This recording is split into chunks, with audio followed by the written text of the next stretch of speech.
ہر شہادت انقلاب لاتی ہے۔ آیت اللہ ڈاکٹر عبد المجید حکیم الہی۔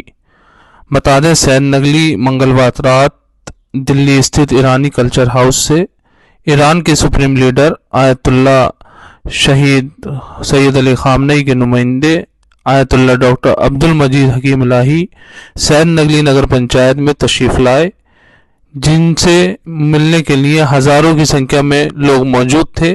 نگر کے پشچمی بس اسٹینڈ پر ہی ان کا شیعہ سنی و ہندو سمودائے کے لوگوں نے بہت جوش کے ساتھ استقبال کیا اور ہندوستان زندہ باد، ایران زندہ باد، خامنئی زندہ باد، حسینیت زندہ باد، امریکہ مرد آباد، اسرائیل مرد آباد، اور ایران سے آواز آئی شیعہ سنی بھائی بھائی، تم کتنے خمینی مارو گے، ہر گھر سے خمینی نکلے گا، تم کتنے خامنئی مارو گے، ہر گھر سے خامنئی نکلے گا، نعرے لگاتے ہوئے جن سیلاب عمر پڑا۔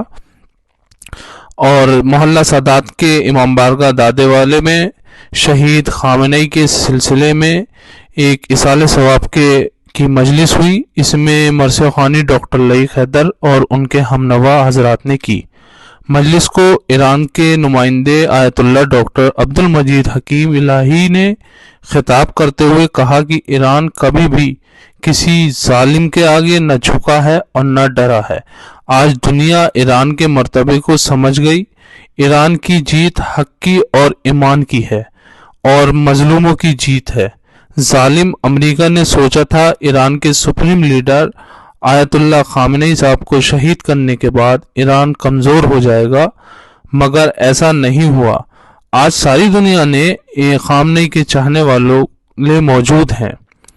خامنئی کی شہادت کے بعد انقلاب آ گیا۔ کسی بھی شہید کا خون بیکار نہیں جاتا۔ شہادت بہت عظیم ہوتی ہے، سب کو میسر نہیں ہو سکتی۔ شہید کبھی نہیں مرتا۔ امام حسین علیہ السلام نے کربلا میں اپنی عظیم شہادت پیش کی تھی، جو قیامت تک بھلائی نہیں جا سکتی۔ مجلس میں آس پاس کے درجنوں گاؤں کے لوگوں نے شرکت کی۔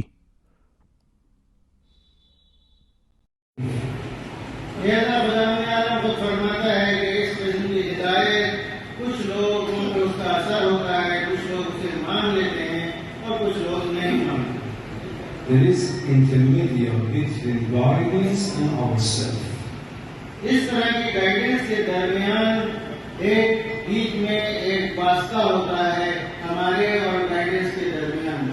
The second type of guidance in الهدایة الامریه، هدایت امری، آدم امر، و اون اینیه که هدایتیه که در اون دیگه واسطه نیست، دیگه گوش و چشم واسطه نیستند۔ دوسری قسم کی جو ہدایت ہے اسے ہدایت امریہ کہتے ہیں۔ اس طرح کی ہدایت میں کسی واسطے کی، کسی بیچ میں کسی چیز کی ضرورت نہیں ہوتی، اور نہ اس میں کانوں کی ضرورت، نہ آنکھوں کی ضرورت ہوتی ہے۔ کوئی بھی واسطہ یا انٹرمیڈیری کی اس میں ضرورت نہیں۔ اون ہدایتی که قلب رو اون هادی که یا خدا باشه یا نبی خدا باشه، رسول خدا باشه یا امام علیه السلام باشه، اون قلب رو میگیره تو دستش، دیگه نمیذاره از طریق گوش و چشم، خودش اون قلب رو میگیره۔ اس طرح کی ہدایت میں جو ہدایت کرنے والا ہوتا ہے، جو حاضر ہوتا ہے، وہ در حقیقت اس طرح سے ہے کہ جس کی ہدایت کی جا رہی ہے اس کے قلب کو، اس کے دل کو اپنے ہاتھوں میں لے لیتا ہے۔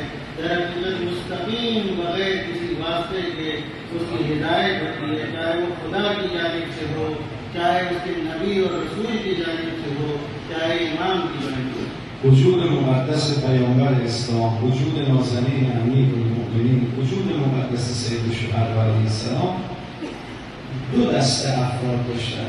یه عده داشتن که هدایت خلقی میکردن، یعنی با اونها نصیحت میکردن، شاید میپذیرفتن، شاید نمیپذیرفتن، ولی یه عده‌ای رو داشتن که هدایت امری میکردن. اونا رو دیگه اسپیشیال کیس بود. حضرت قلب رو متغیرش میکرد، ذهن رو میگرفت در دستش،